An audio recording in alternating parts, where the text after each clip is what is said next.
everyone.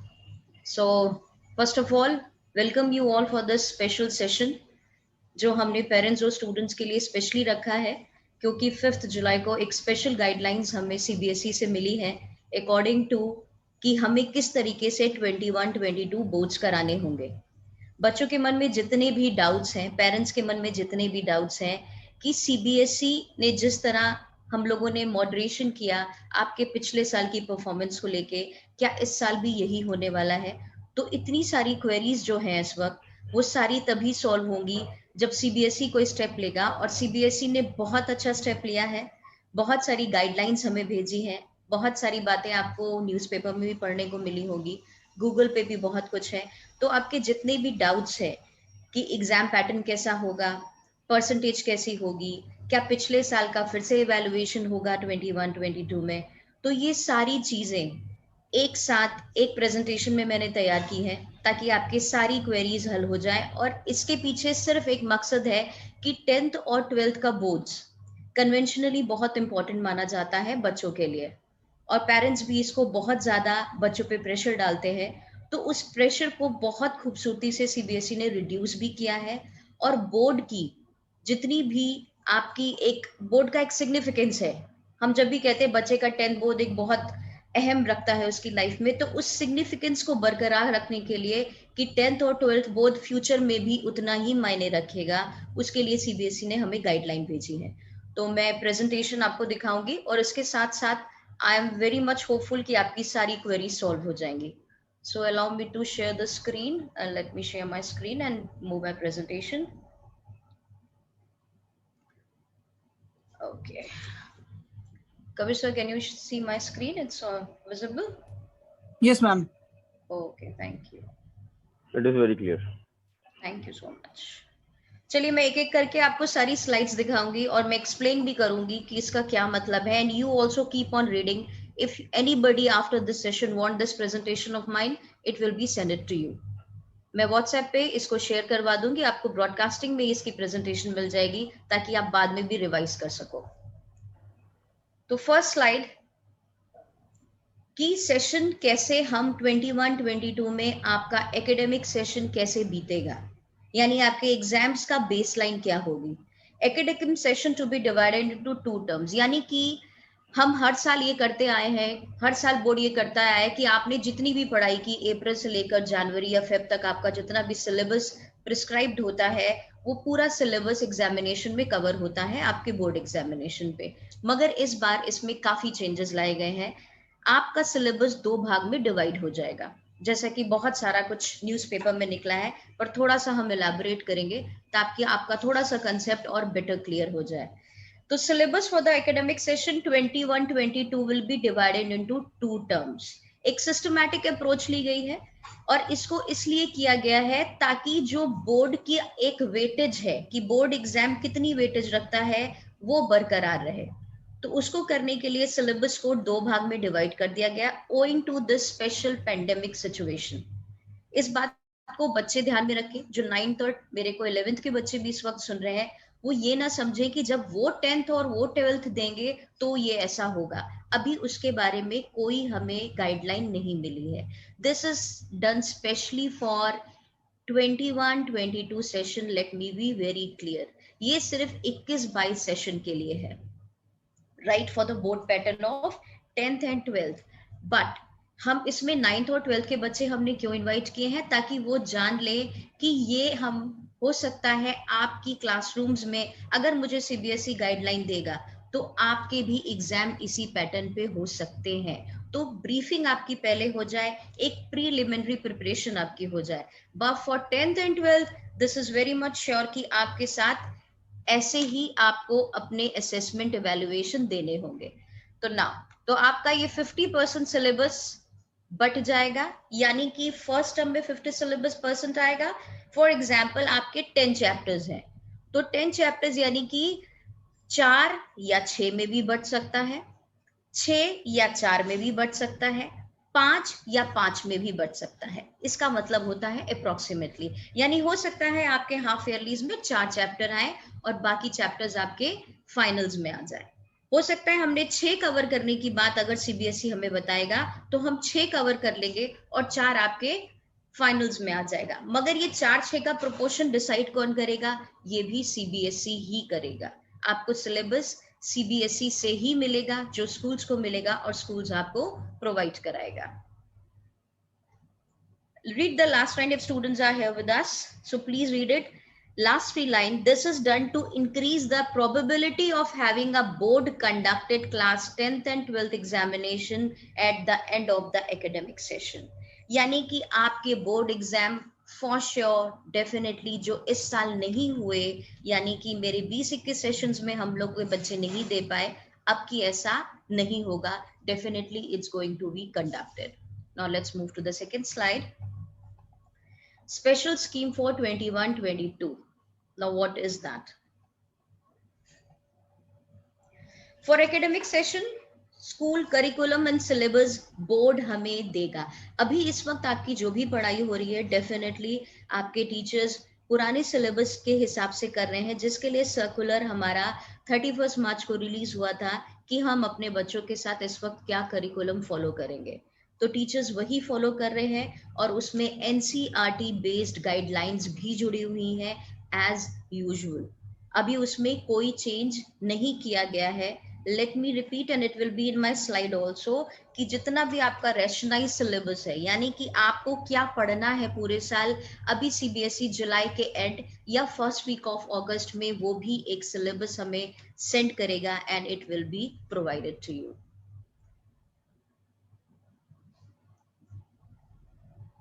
Now, efforts will be made to make internal assessment, practical project work more credible and valid.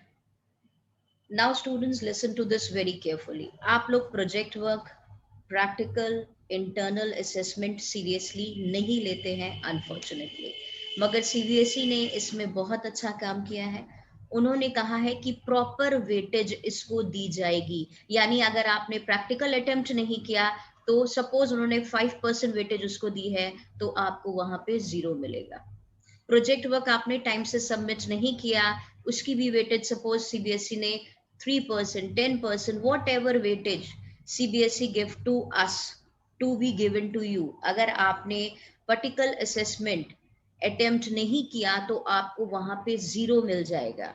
तो this is not something कि school ने कोई अपनी personal guidelines निकाली हैं. This is all from CBSE. Google बहुत transparent है, CBSE बहुत ट्रांसपेरेंट है. आपको ये सारी चीजें गूगल में डिफरेंट फॉर्मेट्स में मिल जाएंगी कि आपको इंटरनल असेसमेंट, अपने प्रैक्टिकल्स, प्रोजेक्ट वर्क जो भी आपके टीचर्स देते हैं उसको आपको बहुत सीरियसली लेना है. Let's come to the next slide. Now, अब पेंडेमिक की सिचुएशन को देखते हुए हम लोग इस वक्त ऑनलाइन पढ़ाई करा रहे हैं. बहुत सारे रीजनल डिफरेंसेस भी हैं, बहुत सारे स्टेट में अलग अलग सिचुएशन चल रही है, पर pandemic is a universal scenario. अभी सब जगह ऑनलाइन पढ़ाई चल रही है. तो ऑनलाइन पढ़ाई में हम किस तरीके से आपका असेसमेंट करेंगे और कहाँ कहाँ पे आपका मार्क्स डिस्ट्रीब्यूशन होगा for classes 9th and 10th. इसीलिए मैंने अभी 2 मिनट पहले कहा था 9th और 11th के बच्चे भी हमें ध्यान से सुने. Internal assessment throughout the year, यानी कि हाफ ईयरली और फाइनल्स के अलावा आपके 2 पीरियोडिक टेस्ट होंगे. एक जैसे कि हम आपके मंडे से शुरू करने जा रहे हैं, फ्रॉम 12th ऑफ जुलाई आपका पीरियोडिक टेस्ट 1 शुरू हो रहा है. Student enrichment. Now what is this? बहुत सारे बच्चों के मन में सवाल आएगा कि स्टूडेंट एनरिचमेंट क्या है. पेरेंट्स बैठे जो मुझे सुन रहे हैं कि स्टूडेंट एनरिचमेंट का क्या मतलब होता है. तो स्टूडेंट एनरिचमेंट का मतलब होता है आपके प्रोजेक्ट्स जो आपके टीचर्स आपको देते हैं, special listening and speaking skills. For example आपको एक स्किल दी गई कि आपको बताना है कि एक स्टोरी नरेशन करना है, सपोज स्टोरी टेलिंग हुई, आपको ये प्रोजेक्ट मिला, या फिर आपके में ये हमने एक्टिविटी रखी स्टोरी स्पीकिंग, तो आप इसको लाइटली मत लीजिए. It is a part of a ASL, यानी कि assessment of listening and speaking skill. Now उसके बाद आपके टीचर्स ने आपको कॉम्प्रिहेंशन डिक्टेट किया. In a case now he will ask you a question. उन्होंने सिर्फ डिक्टेशन आपको दी, आपकी लिसनिंग पावर कितनी अच्छी है उसके बेसिस पे आपको क्वेश्चंस पूछे जाएंगे और वो क्वेश्चन का आंसर्स आपको देना होगा. यानी don't have to write anything, you have to depend upon your memory and your alertness. अगर सपोज कर लीजिए मैंने मैथ्स में आपको स्टूडेंट एनरिचमेंट कैसे होगा, सपोज मैंने आपको कहा कि आप एक पासवर्ड एक एक आप पजल क्रिएट करिए, पजल क्रिएट करिए मगर मैथ्स के आप फॉर्मूलेस के साथ या मैथ्स के जो मैथमेटिकल टर्म्स होते हैं उसको लेके आप एक क्रॉसवर्ड पजल क्रिएट करिए। तो that is a student enrichment and the subject enrichment, यानी आपका सब्जेक्ट के बारे में कितनी डिटेलिंग, आप सब्जेक्ट के साथ क्या क्या एक्सपेरिमेंट कर सकते हो, this is given in the student subject enrichment test. आता है portfolio. What is the meaning of portfolio? बहुत सारे लोग सोचेंगे पोर्टफोलियो तो हम लोग जब जॉब ढूंढने जाते हैं तब पोर्टफोलियो काम आता है। तो पोर्टफोलियो का क्या रोल है? पोर्टफोलियो आपका जो बनता है, एक टीचर आपका रिकॉर्ड मेंटेन करता है कि आपने कौन सी एक्टिविटी में पार्टिसिपेट किया, कितना पार्टिसिपेट किया, आपके असेसमेंट क्या रहे, आपका इंटर क्लास लेवल क्या था, आपका स्कूल कंपटीशन लेवल क्या था, आपकी स्ट्रेंथ क्या थी, आपकी ओरेटरी स्किल्स कितनी इंप्रूव्ड है, आप यानी कम्युनिकेटिव कितने हो, या आपकी राइटिंग बहुत अच्छी है, या आपने ऐसे राइटिंग बहुत अच्छी करी, आप मतलब एक कहानी लिख बहुत अच्छी लेते हो। जरूरी नहीं है हर बच्चा बोलने में अच्छा हो, कुछ बच्चे लिखने में भी बहुत स्ट्रेंथन होते हैं। तो पोर्टफोलियो बन जाने से आपको अपनी स्ट्रेंथ और वीकनेसेस के बारे में पता चलता है और वो आपके करियर बिल्डिंग में आपको काफी हेल्प करता है। तो पोर्टफोलियो को भी लाइटली ना ले। मैं इस वक्त यहाँ बैठे टीचर्स, पेरेंट्स और बच्चों सबसे बता रही हूँ, क्योंकि सीबीएसई ने जितनी भी चीजें बनाई हैं, इट डजंट मीन कि they are on the theoretical aspect. अगर आप उसे प्रैक्टिकली इम्प्लाई करके सीरियसली लेंगे, it will definitely help you in building your career and your holistic development of a child. So please pay very much attention. हमारी classes regular चलती हैं, activities बराबर से कराते हैं, असेंबलीज होती हैं, आपको बोलने का बराबर से मौका दिया जाता है, आर्ट कॉम्पिटिशन्स होते हैं, योगा क्लासेस चलती है। तो on the whole we are giving you a complete package to end strengthen yourself and growth. हम सबका आपको पूरा पैकेज दे रहे हैं। तो एज अ स्टूडेंट आपको ये प्लेटफॉर्म अवेल करना चाहिए और ये सारा कुछ आपका रिकॉर्ड होगा और उसी के बेसिस पे आपको मार्क्स मिलेंगे, क्योंकि आपका हर चीज मार्क्स ओरिएंटेड होती है, इसीलिए मैंने बात ला के मार्क्स पे रोकी है। तो आप मार्क्स को अगर इंपॉर्टेंस देते हैं तो उसी के लिए करिए, but you have to do it and take it very seriously. Speaking listening activities, as I told you earlier. Project पे आते हैं, थोड़ा सा आर्ट इंटीग्रेशन पे भी हम आपको बताते थे। आर्ट इंटीग्रेशन प्रोजेक्ट्स आपको टीचर्स ने दिए थे आपके एज अ हॉलीडे होमवर्क, क्योंकि आर्ट इंटीग्रेशन का प्रोजेक्ट का मतलब अगर मैं थोड़ा सा ब्रीफ में इतना ही बताऊंगी पेरेंट्स को, ये आर्ट इंटीग्रेशन क्या है, यानी हंसते खेलते कूदते हमारी प्रैक्टिकल लाइफ में हम पढ़ाई करते हैं, उसी को हम आर्ट इंटीग्रेशन कहते हैं। आर्ट का मतलब यहाँ ड्राइंग से नहीं है, मतलब कि क्रिएटिव तरीके से आप पढ़ाई कैसे करते हो उसे हम आर्ट इंटीग्रेशन प्रोजेक्ट्स के बारे का रूप दे देते हैं। तो ये सारी चीजें आपको बहुत सीरियसली लेनी है, क्योंकि एंड ऑफ द ईयर आपके मार्क्स इसके बेसिस पे भी बाइफ्रिकेट होंगे। Let's come to 11th and 12th internal assessment throughout the year, यानी कि हाफ ईयरलीज के अलावा आपके यूनिट टेस्ट एक हमारा कल से शुरू होने जा रहा है, आप उसे पीरियोडिक टेस्ट का नाम दे या यूनिट टेस्ट का नाम ले। एक्सप्लोरेटरी एक्टिविटीज, यानी कि आपको जितने भी प्रोजेक्ट्स आउटर में दी जाते हैं, सपोज आपको एक केस स्टडी दी गई, सपोज कॉमर्स का बच्चा है उसको केस स्टडी दी गई कि आप जाइए और पता करिए कि कोविड-19 ने फाइनेंशियली कितनी आपके लोकल में दुकानें बंद हो गई, कितने सारे काम को नया मौका मिला, और कितना हमारी सपोज कर लीजिए इकोनॉमी पे उसने क्या हार्म किया, हमारी जीडीपी पे क्या असर पड़ा। तो these are the things called exploratory activities which are imbibed in your project work also. School would create a student profile, यानी कि जितने भी आपके असेसमेंट्स होंगे, आप जितना भी परफॉर्म करोगे वो हर एक जगह पे रिकॉर्ड होता जाएगा। हम इसका एक डिजिटल एविडेंस रखेंगे, यानी कि टीचर्स आपसे पीडीएफ मंगाते हैं, आपकी प्रोजेक्ट फाइल मंगाते हैं, तो आपसे कहते हैं डिबेट का, आप डिबेट करा रहे हैं अगर हम ऑनलाइन, आपसे बोला जा रहा है छोटा सा ऐसे बताइए, पोएट्री नरेशन करिए, whatever, तो this all will be stored in a form of a digital evidence, and we will be going to analyze and evaluate your performance and going to give you marks. Again, मैं बात marks पे खत्म कर रही हूँ, क्योंकि हमें marks एक क्राइटेरिया है, वो आपको बताता है आपकी परफॉर्मेंस कितनी बुरी या कितनी अच्छी थी। मगर आपको एक्सप्लोर करने का मौका मिल रहा है, आपको अपनी टैलेंट्स को, आपके हिडन टैलेंट्स को बाहर निकालिए, ताकि आपको खुद पता चलेगा आपकी स्ट्रेंथ क्या है और आपकी वीकनेसेस क्या है। Now let's come to the next question. Now internal assessment के marks, CBSE this is internal matter of the, क्योंकि ये सारे मार्क्स स्कूल को ही भेजने होते हैं। मैंने आपको, जब हम इवैल्यूएशन कर रहे हैं अभी 10th और 12th का, हम आप लोगों को सारी चीजें मैसेजेस के थ्रू बताते हैं कि हमें मार्क्स भेजने हैं।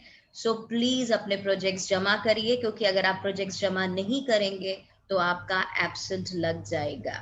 Now we come to the guidelines for the internal assessment for all subjects released along with the rationalised term. यानी वही आपको जैसे बोला कि आपका सिलेबस में और क्या कट शॉर्ट होना है, ये मैसेजेस आपको आने वाले 2-3 हफ्तों में मिल जाएंगे कि हमें कितना और सिलेबस को कट शॉर्ट करना है।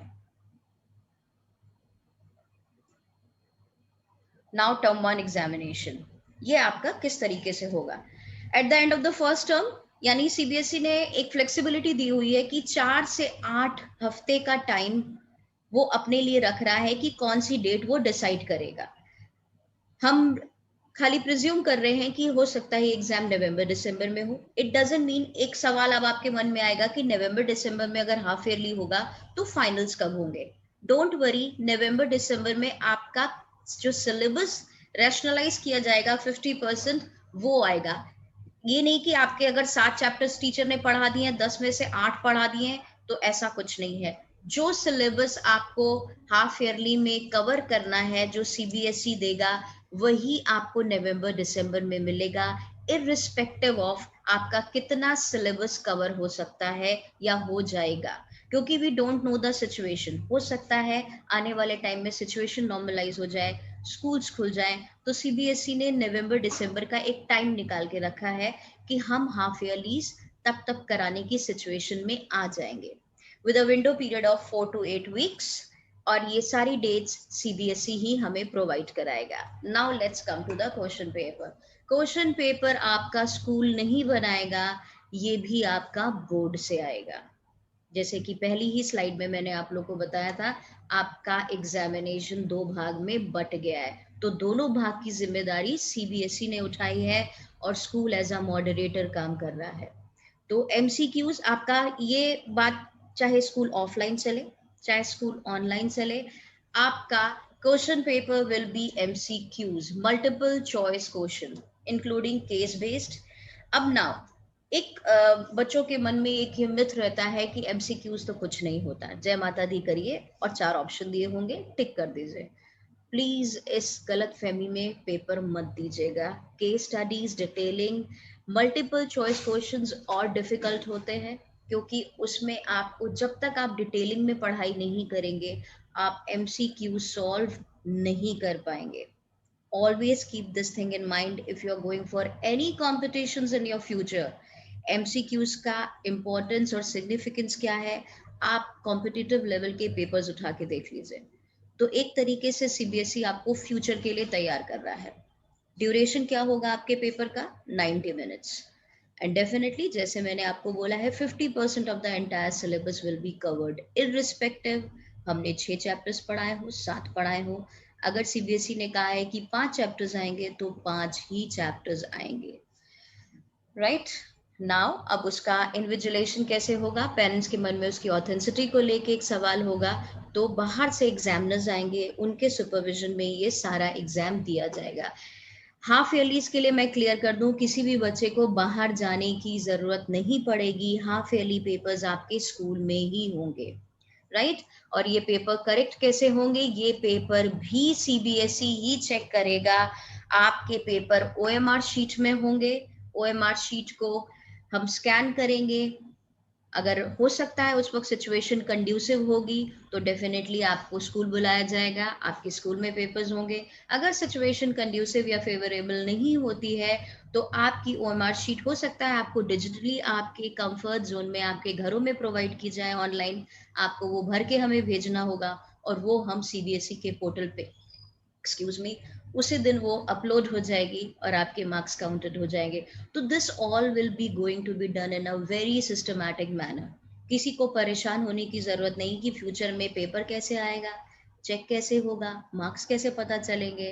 We are playing as a prime moderator. School moderator का रोल प्ले करेगा और सीबीएसई आपके इवेल्युएशन का रोल प्ले करेगा. ना ना, अब एक सवाल अगर आपके मन में ऐसा आता है कि वो क्या हमारे मार्क्स फाइनल में जुड़ेंगे, definitely don't take it lightly. Attempt all your papers. आपके ये सारे मार्क्स सीबीएसई के पास जुड़ जाएंगे, हमें कुछ भी भेजना नहीं है. लास्ट ईयर आपने कैसा परफॉर्म किया हमें ये नहीं भेजना है, आपका करंट परफॉर्मेंस ही वहां पे स्टोर होगा. यानी कि अगर 100 बच्चे में से अगर 90 बच्चों ने पेपर दिया तो 90 बच्चों का ही रिजल्ट डिक्लेयर होगा. 10 बच्चों की हम चाह के भी हेल्प नहीं कर सकते. You have to help yourself. So parents, आप मुझे कहीं भी सुन रहे हो, हाफ ईयरली असेसमेंट्स किसी को भी लाइटली मत लीजिए. बच्चों को मोटिवेट करिए कि वो हर पेपर दें, क्योंकि अब स्कूल का मॉडरेशन का रोल खत्म हो जाएगा. जो आपका बच्चा करेगा वही बोर्ड तक पहुंचेगा. Let's come to the next slide, यानी कि आपके फाइनल टर्म का सिनेरियो कैसे रहेगा. At the end of the second term उन्होंने फिर से बोला है कि जो आपका बाकी बचा हुआ, जैसे मैंने पहले आपको प्रोपोर्शन बताया, 6:4 होगा, 4:6 होगा, 5:5 होगा, whatever be the format set by CBSE. तो आपका रेस्ट ऑफ द सिलेबस, एक गुड न्यूज आपके लिए ये है इसमें कि आपके जो 6 चैप्टर आपके हाफ ईयरली में कवर हुए, फॉर एग्जाम्पल अब बचे 4, तो यानी कि आपके 4 चैप्टर ही फाइनल टर्म्स में आएंगे. 50% ऑफ द एंटायर सिलेबस, यानी कि वो 6 चैप्टर्स का अब जिक्र आपके फाइनल टर्म के क्वेश्चन पेपर में नहीं होगा. यानी आपके पूरी पढ़ाई को भी 2 भाग में बांट दिया गया है. आपने जो हाफ ईयरली की तैयारी की वो आप हाफ ईयरली में पोर आउट करोगे, जो आपने फाइनल की तैयारी की वो आप फाइनल में दोगे. तो कोई भी इंटरमिंगल नहीं होगा. ये मार्च अप्रैल के मंथ में 2022 में ऑर्गेनाइज किया जाएगा. डेट्स विल बी सेंट और सेंटर नाउ. इसके लिए फिलहाल तो सिनेरियो यही है कि इसके लिए सेंटर डिसाइड किया जाएगा कि आपके एग्जामिनेशंस कहाँ होंगे, अगर सिचुएशन फेवरेबल रही तो. नहीं तो ये भी ऑनलाइन ही होगा. नाउ ये पेपर आपका 2 घंटे का होगा, यानी एक तरीके से अगर आपका हाफ ईयरली आपका ऑब्जेक्टिव एमसीक्यू है तो ये आपका सब्जेक्टिव होगा. इसमें किस तरह के क्वेश्चंस आएंगे? Case based, situation based, open ended, short answer, long answer. अब आपके मन में सवाल आएगा कि मार्क्स कैसे दिए जाएंगे. तो बेटा मार्क्स के लिए जिस तरीके का क्वेश्चन होगा, मार्क्स का बाइफ्रिकेशन भी वैसा होगा. लॉन्ग आंसर है, ज्यादा मार्क्स होल्ड करेगा. केस बेस्ड है, डेफिनेटली आपकी लॉजिकल और रीजनिंग थिंकिंग बेस्ड क्वेश्चन होगा. Maybe it will carry more marks, you will come to know in a course of a time. उसके लिए सैम्पल पेपर्स भी रिलीज कर दिए जाएंगे और वो आपको कोर्स ऑफ टाइम में स्कूल इन्फॉर्म कर देगा. And Google is always there to help you in case the situation is not conducive. Now we come to the question कि अगर situation फाइनल टर्म एग्जाम में भी फेवरेबल नहीं होती, हम अपने घर के कंफर्ट जोन में बैठे हैं, पेंडेमिक की सिचुएशन चल रही है, अगेन आपके टर्म 2 का पेपर भी एमसीक्यू फॉर्म में बदल जाएगा. यानी कि अगर आपने पेपर ऑफलाइन नहीं दिया, ऑनलाइन दिया, देन तब उस सिचुएशन में आपका पेपर 90 मिनट का एमसीक्यूज बेस्ड हो जाएगा. मगर आपका सिलेबस में कोई चेंज नहीं आएगा, रिमेनिंग सिलेबस ही आपका 90 मिनट्स में आपको कवर करना होगा. ऑब्वियस सी बात है, लास्ट लाइन कि आपका फाइनल ओवरऑल स्कोर डेफिनेटली 2 भाग में बढ़ चुका है. तो आपने जो फाइनल में पेपर दिया है उसको तो डेफिनेटली वेटेज मिलेगा ही मिलेगा आपके फाइनल स्कोर में. Now these are the situations. जिस तरीके की हम बात कर रहे हैं, इस वक्त लोगों के मन में सवाल है कि सिचुएशंस कैसी कैसी अगर आगे होने वाली हैं. तो 4 केसेस सीबीएसई ने दिए हैं और उसके सवाल हमारे सामने हैं और जवाब भी हमारे सामने हैं. अगर पेंडेमिक इंप्रूव हो जाता है आपका, यानी कि अगर आपके टर्म 1 और टर्म 2 स्कूल में ही में हुआ, अगर सपोज सिचुएशन नॉर्मलाइज हो गई, हमने नवंबर में आपका हाफ ईयरली कंडक्ट स्कूल में कराया, तो आपकी वेटेज मार्क्स क्या होगा? सपोज आप हम एग्जांपल देते हैं, अगर 80 मार्क्स का पेपर है, आपका फाइनल 80 मार्क्स का थ्योरी पेपर बनता है, तो 40 मार्क्स इसको वेटेज दिया जाएगा, 40 मार्क्स आपके फाइनल को वेटेज दिया जाएगा। अगर आपकी सिचुएशन नॉर्मलाइज हो जाती है तो, यानी दोनों पेपर आपके ऑफलाइन स्कूल में या सेंटर में हुए तो। Situation number 2, pandemic forces complete closure of school during November December. अब सिचुएशन नॉर्मलाइज नहीं होती है, हमें नहीं पता कि टर्म 2 भी क्या ऑनलाइन होगा। हम मान के चलते हैं कि हम and of the year score कैसे इवेलुएट करेंगे। अगर हमारा टर्म 1 ऑनलाइन हुआ और टर्म 2 ऑफलाइन हुआ, इस सिचुएशन में आपके टर्म 1 का पेपर एमसीक्यू 90 मार्क्स का ही होगा, और टर्म 2 का अगर आपका ऑफलाइन हुआ तो वो आपका 2 घंटे वाला पेपर होगा। मगर उसमें वेटेज का क्या सीन रहेगा? उसमें जो ऑनलाइन पेपर है उसकी वेटेज हल्की सी कम हो जाएगी और ऑफलाइन की वेटेज बढ़ जाएगी। यानी आपने जो नवंबर दिसंबर में पेपर दिया उसकी वेटेज, यानी सपोज कर लीजिए उन्होंने उसको 30% दे दी, और जब आपने मार्च और अप्रैल में पेपर दिया ऑफलाइन पे जाके सेंटर्स में जाके, तो उसको वेटेज उन्होंने 70% दे दी। तो यानी कि डिपेंड्स अपॉन कि पेपर ऑनलाइन होता है कि ऑफलाइन। तो जो ऑफलाइन उसकी वेटेज ज्यादा, जो ऑनलाइन उसकी वेटेज कम, but weightage will be there. और ये कैसे डिसाइड होगा? ये एंड ऑफ द ईयर ही डिसाइड होगा। मगर अगर केस ये होता है तो डिसीजन इसी प्रकार से लिया जाएगा। हम आते हैं केस सी पे। In case the situation of the pandemic forces complete during March, April, but term 1 exam are held at schools or center. Now, अब एंड ऑफ द ईयर हमने ये देखा कि अक्टूबर नवंबर में तो सिचुएशन नॉर्मलाइज हो गई आपकी, यानी कि हमने ऑफलाइन पेपर दिया।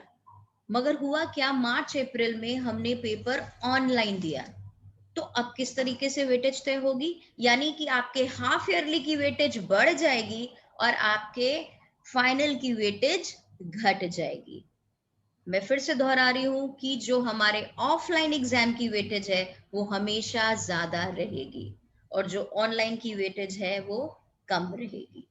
तो वाइसा वर्सा सिचुएशन चेंज होती है तो वाइसा वर्सा आपके वेटेज भी चेंज हो जाएगी, but weightage will be there, so keep this thing in mind. कोई भी एग्जाम आप लाइटली नहीं लेंगे, और एब्सेंट होना तो ये समझ लीजिए कि आपके लिए पर्सनली प्रोहिबिटेड है। आपके एकेडमिक कैरियर के लिए आप एब्सेंट होना अफोर्ड नहीं कर सकते। नाउ अब हम एक बार केस डी पे भी आते हैं कि अगर पूरे साल आपका स्कूल ऑनलाइन चला तो क्या होगा एग्जाम का वेटेज और क्राइटेरिया। यानी कि आपके दोनों पेपर ऑफलाइन हुए और हमने दोनों पेपर आपके ऑनलाइन हुए, हमने internal assessment, periodic test, term 1 term 2 सब में आपकी वेटेज को बांट दिया। यानी कि सपोज सिचुएशन आपकी पूरे साल आपने ऑनलाइन पढ़ाई की, तो आप ये पूछोगे कि मैम मार्क्स कैसे बटेंगे?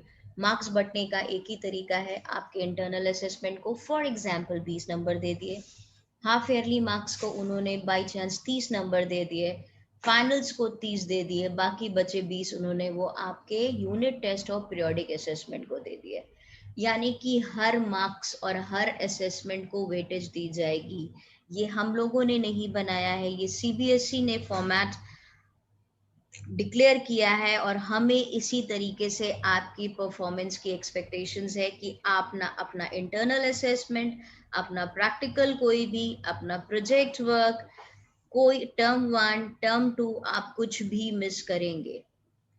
जो मुझे इस वक्त सुन रहे हैं और जो मुझे इस वक्त नहीं सुन रहे हैं, आप प्लीज उन्हें कन्वे करिए कि how we are going to evaluate your marks. School आपकी हेल्प नहीं कर पाएगा अगर आपने पेपर नहीं दिया तो, क्योंकि आपके रजिस्टर्ड क्वेश्चन पेपर्स आपको एमसीक्यूज की ही बात करें वो ओएमआर शीट में आपको मिलेगा। अगर बच्चे ने वो भर के नहीं भेजी तो स्कूल तो बच्चे के लिए भर के भेजेगा नहीं, आपका वहां पे एब्सेंट लग जाएगा। So after all this, so this is my presentation. I hope very much doubts of yours are clear.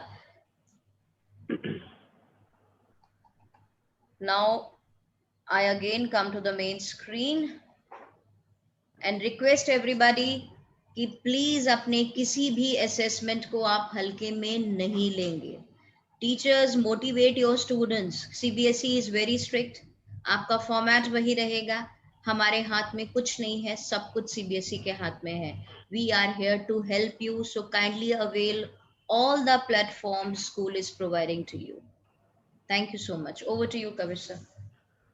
Thank you, ma'am. Thank you so much for your so enlightening information. Harsh sir, मैं आपका request करूंगा कि ये बच्चों का chat box enable कर दीजिए in case अगर डन सर है बच्चों को. ओके, तो स्टूडेंट्स, गार्जियंस, अगर आपको कोई भी चीज समझ में नहीं आई, कोई कंफ्यूजन है, तो प्लीज चैट बॉक्स में आप अपने क्वेश्चंस टाइप कर सकते हैं. अकॉर्डिंगली आपको उनके आंसर्स मिल जाएंगे. Coming on to next, I will now request our respected director Pooja ma'am, जो हमारे साथ यहाँ पे हैं, जिन्होंने अपना टाइम निकाल करके यहाँ पे हमारे साथ ज्वाइन किया. Please address the students and guardians regarding the orientation session today we had. Please, Pooja ma'am, अगर आप मुझे सुन सकती हैं तो. Good afternoon to all. I think it was a very, very informative session. I don't know how many parents are listening to this. Parents, first of all, I like to start with you all. The ball is in your court. हम एक संचालक हैं, सिर्फ करता धरता इस समय आप हैं, क्योंकि आप बच्चों के नजदीक हैं. हम आपके सिर्फ सहायक हैं. School as a team, principal, teachers, हम सभी. लेकिन एक दूरी है जो हम सबको एक दूसरे के लिए खलती है, और दूरी का ये जो खलना है हम ठीक कर सकते हैं अगर हम कॉन्शियस हो, अगर हमें पता हो कि आज क्या स्थिति है, कल क्या हुई थी, और आगे क्या आने वाली है. आगे क्या आने वाली है ये हमको किसी को नहीं पता है, लेकिन जो पीछे हुआ उससे हम बहुत कुछ सीखते हैं. आज की तारीख में अपनी दृढ़ निष्ठा से अपने आप को तैयार करते हैं और अपने आने वाले समय के लिए अपने आप को सज रखते हैं. Now, children, I like to say something to you. एक कहानी सुनी है जो हम चाइल्डहुड से सुनते आ रहे हैं, हेयर एंड टॉर्टोइज वाली, है ना. एंड आज की जनरेशन को I will like to compare as the hare. No, जो सडनली वो आज ऐसा हुआ, एक्साइटेड हो जाते हैं, and then they sleep over, देखा जाएगा. No, this is the era of tortoise footsteps. चलते रहिए और लगातार चलते रहिए. जहां रुके वहां बैठ जाएंगे हम. We are all in a very, very unpredictable platform. आगे क्या आने वाला है हमें नहीं पता. वायरस क्या रूप लेगा हमें नहीं पता. Government, teachers, everybody is taking out policy for the benefit of children. हमारा एक ही लक्ष्य है कि बच्चों का भविष्य किसी तरह भी सुरक्षित हो सके और वो बेनिफिट की स्टेटस में रहे. You are a bank of energy and you are the future. Do you recognize yourself as the future? The question is that. If you recognize yourself as the future, do you bear the responsibility of future citizen? If yes, then I would say this is the time to act upon. Stay conscious. Principal ma'am ने बहुत ही simple तरीके से point by point systematically आपका future plan layout कर दिया है. Your teachers are giving their 100%, rather I would say 500% to make your future. Parents, LDC as a team, we are working day and night. हम दिन रात एक करके आपके बच्चे के भविष्य को सुनहरा भविष्य बनाने के लिए जी तोड़ मेहनत कर रहे हैं. बस आपका सहयोग चाहिए, तो भी थोड़ा सा. बच्चे, आप लोग प्लीज हमारे साथ चलिए, जिससे हम आपको आगे लेके जा सके. बहुत कुछ नहीं, पर साथ चलो और समझते रहो, सुनते रहो, अलर्ट रहो. and you will eventually win the race. एक और कहावत होती है कि जान है तो जहान है. That means उसका एक और चीज होती है, we live for today, we perform best for today, we give our 200% for today, so that we are prepared for future. जहां आप बैठे तो आप बैठे ही रह जाएंगे. So please stay alert, stay conscious and stay sustained. नियमित तरीके से मेहनत करते रहिए और जो स्कूल की गाइडलाइंस जो सीबीएसई की बनाई द्वारा हम आपको देते हैं उसको पढ़ते रहिए, समझते रहिए. हेल्प मांगना है तो teachers are there to help you day and night. I keep hearing कि आप लोग रात भर फोन करते हैं टीचर्स को. They are there for you because they are worried about you, they are worried about your future. So please, students, it's now for you to act upon and stay alert throughout. So that's what I just want to say. I hope the students have imbibed what I've said. आपने समझा मैंने क्या कहा है कि gravity को आपने समझी, नहीं समझी तो अब समझ जाइए. ठीक है. एंड जो गाइड पीपीटी मैम ने बनाई है, you can ask from her, as ma'am said. Read it, reread it till you understand.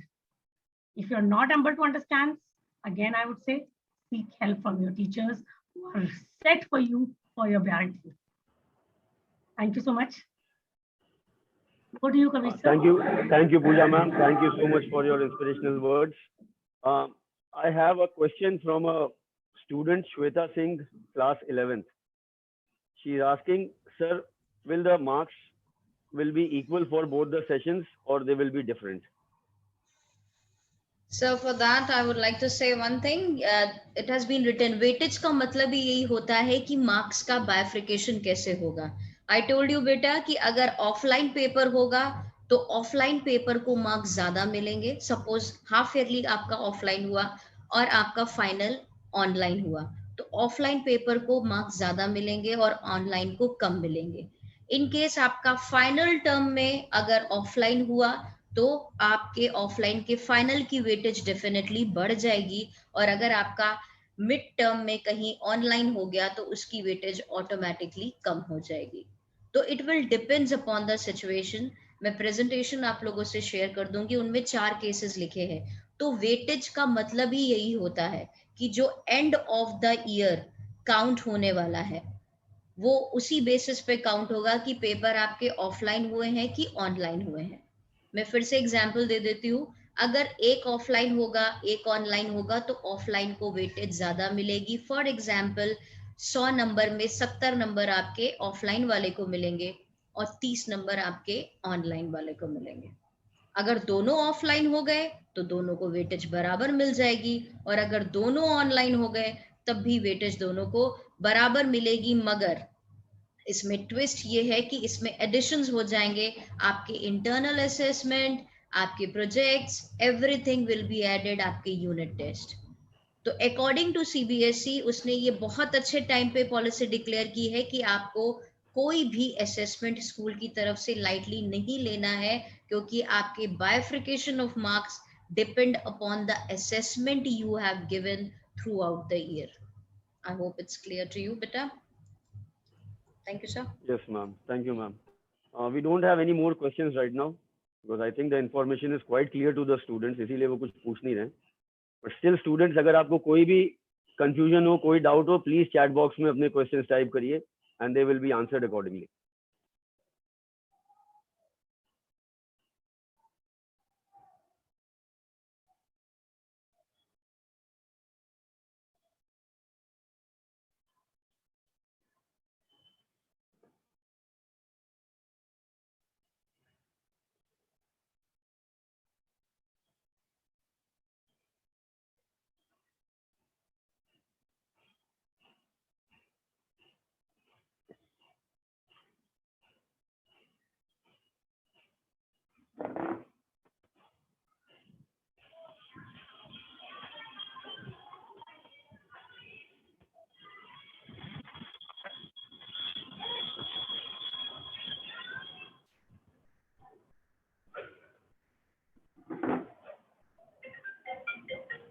Okay, we have one more question. That is, will the syllabus of first term come in second term also? Yes, sir. As we have already clear in the slides कि first term और second term का syllabus का आपस में कोई लेना देना नहीं होगा. फॉर एग्जाम्पल, अगर आपके 10 चैप्टर्स हैं तो जो 4 चैप्टर्स या 5 चैप्टर्स आपके हाफ ईयरली में आएंगे, जो हमें सीबीएसई रैशनलाइज करके भेजेगा, वही सिर्फ हाफ ईयरली में आएंगे. वो कैरी फॉरवर्ड आपके फाइनल टर्म में नहीं होगा. लाइकवाइज आपके फाइनल टर्म में जो भी सिलेबस बच जाएगा. Sorry, can I interrupt? Yes, ma'am. I'm so sorry, but children, this is the problem. Man must have repeated 5 to 6 times same things, and you're asking these questions. That was my entire speech about. You have come into the habit of not reading and asking and pleading, being dependent upon teachers to clarify. Clarify what? Which has already been told to you, written, given it to you. Parents, अगर एक दो parents भी यहाँ पे हैं, please इस attitude के बच्चे को बदलिए. There is no point. आप 2 बार रिपीट करो, 10 बार रिपीट करो. जिसको सुनना होगा वो पहली बार में सुन लेगा, और जिसको नहीं सुनना होगा वो 50 बार में नहीं सुनेगा. And this is where the teachers and the principals' efforts fail. Ma'am इतना पेशेंटली बार बार समझा रही है, एंड आप लोग क्या कर रहे हैं? सेम क्वेश्चंस, कभी इधर से पकड़ रहे हैं, कभी उधर से पकड़ रहे हैं. What's the point? Sheer laziness of not reading and getting it ready-made packages. You are not small children. And teachers cannot be held responsible कि अगर आप लोगों ने perform नहीं किया, because it will be your effort, your ignorance, which will lead you to this. I'm sorry, but I really want, now ma'am, we'll have another session of question and answer session. Let them read so that we can interpret कि कितने बच्चों ने seriously पढ़ा. Sure, ma'am. And smart questions पूछे. Let the children be independent and smart. This is the need of the hour. I'm quite sure और भी बहुत questions होंगे, but just because you were repeating the answers, I had to interrupt. Children, please, high time you stay alert, become alert, and act alert. Thank you. I had to intervene. I'm apologetic again. It's okay, ma'am. Over to you, Kavish sir. Yes, ma'am. There is one more question on my screen, that will the cutoff syllabus will be followed this year also? Of course, cutoff syllabus, rationalized syllabus you will get in the course of time. जुलाई के last week या अगस्त तक हमें CBSE से guidelines मिल जाएंगी कि कितना syllabus आपका इस साल भी कवर होने वाला है. So wait for some time. Thank you sir. Okay, ma'am. Thank you. That is it. I don't have any further questions on my screen till now. Students are sending the messages, that no doubt, sir. It is quite clear. So, I believe we are through with this, ma'am. Can we come to the end of the session with your permission? Sure, sir. Sure, sir. Okay. Before ending, I would just like to express my thanks to our director, ma'am, principal, ma'am, all the teachers who have joined this session today. This was quite a really interesting orientation session. Much important information was. जी ma'am. Sir, one question is there from a child. Ma'am, offline classes कब से होंगी? बेटा, you please daily read the newspaper. आप newspaper रोज पढ़िए. Shivansh Pandey is from which class, sir? Shivansh Pandey, whatever, 9 to 12. बेटा आप newspaper पढ़िए. You will get the news from there. And of course, जैसे ही हमें गाइडलाइंस गवर्नमेंट से मिलेंगी, आपको मैसेजेस मिल जाएंगे. Okay, sir. Okay, thank you, ma'am. Okay, thank you, students. Thank you, parents. Further, कोई भी आपकी queries हो, जैसा कि अभी डायरेक्टर मैम ने हमें बताया कि हम एक सेशन और रखेंगे रिगार्डिंग दिस क्वेश्चन आंसर्स. उसके पहले you are expected to go through the presentation जो भी आज आपने देखा. इस प्रेजेंटेशन को एक बार गो थ्रू करिए। जो पॉइंट्स आपको नहीं समझ में आए ऑब्वियसली उनके नोट्स बना के रखिए, उनके क्वेश्चंस बना के रखिए, and again when we are going to plan the next session we can obviously discuss all these question and answers. So with this, I will come to the end of this session. Thank you everyone for joining. Thank you so much. Thank you, ma'am. Thank you, sir. Thank you, ma'am. Thank you.